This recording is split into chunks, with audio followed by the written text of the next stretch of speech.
माननीय सांसद श्री रमाशंकर राजभर जी। धन्यवाद सभापति महोदय।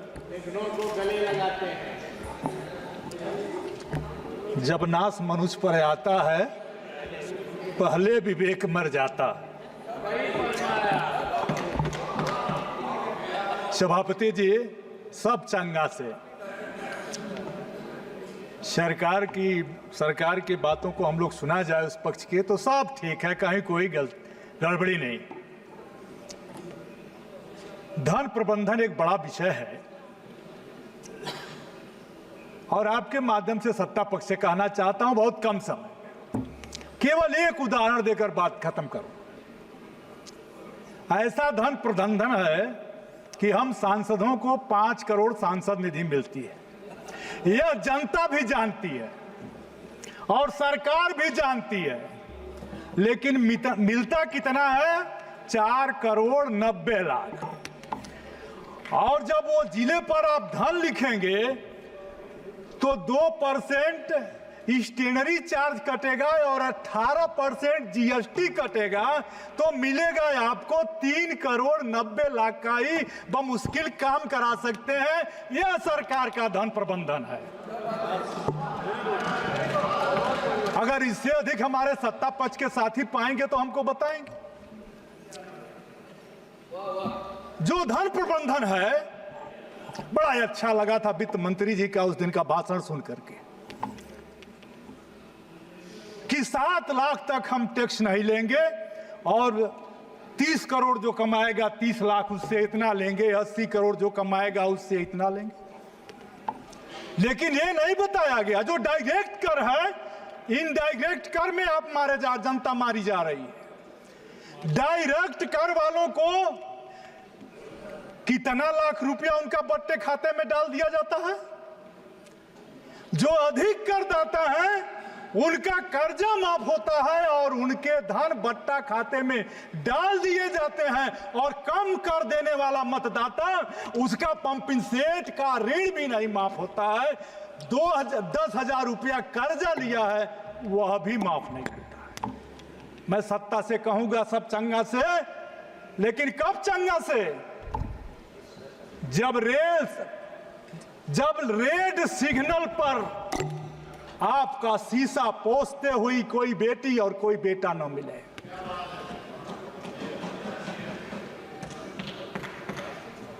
जब शादी पैसे के अभाव में किसी बेटी की शादी रुकती है तब पीड़ा होती है। और जो हमारा धन प्रबंधन है, माननीय सभापति महोदय,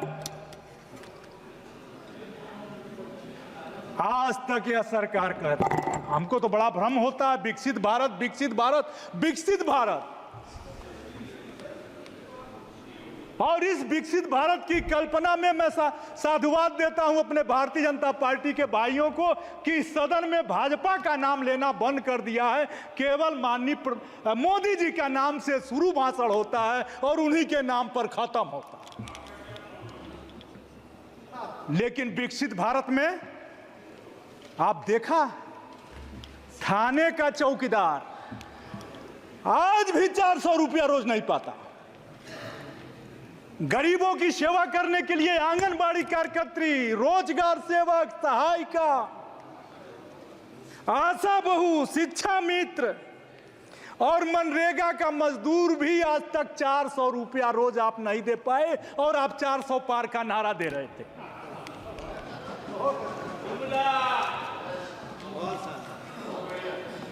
आपने बड़ा शौचालय बनाया,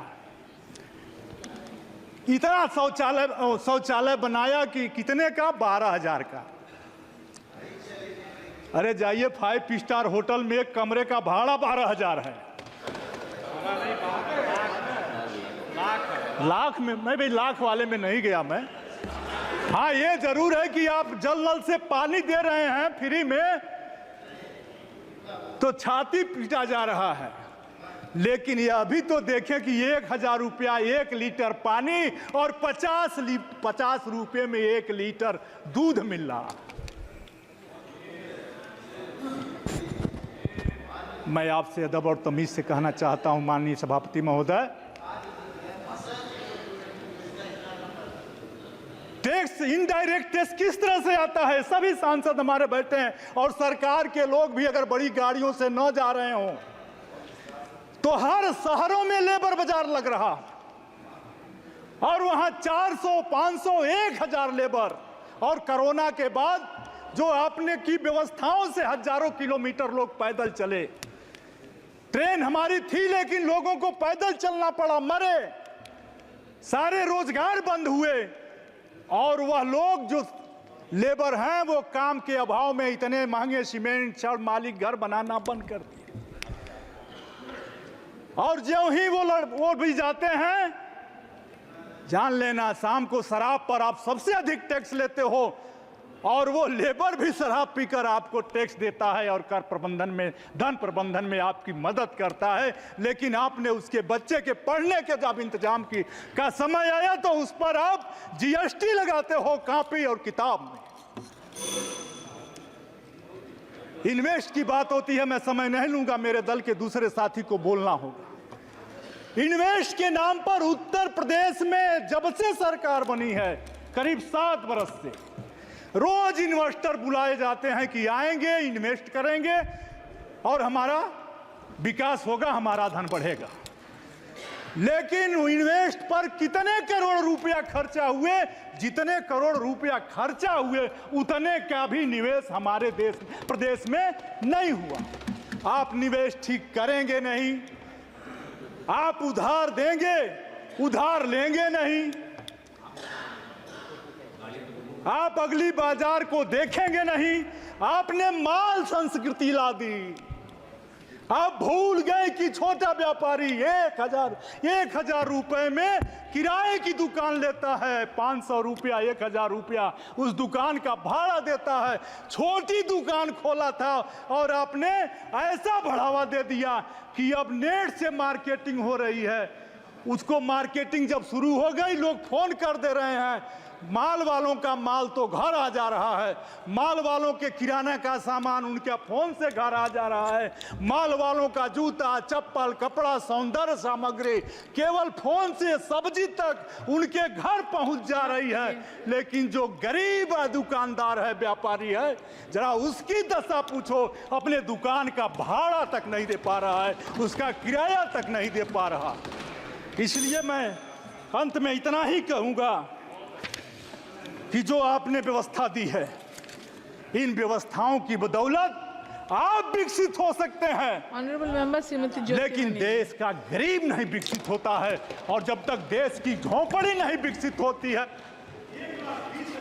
में आवास आप बना रहे हैं, बनेगा 1 लाख रुपए में, 1,20,000 में आवास। हाँ बोल दिया, नाम बोला उसका, नहीं बैठ कर से மாண்புமிகு அவைத்தலைவர் அவர்களே,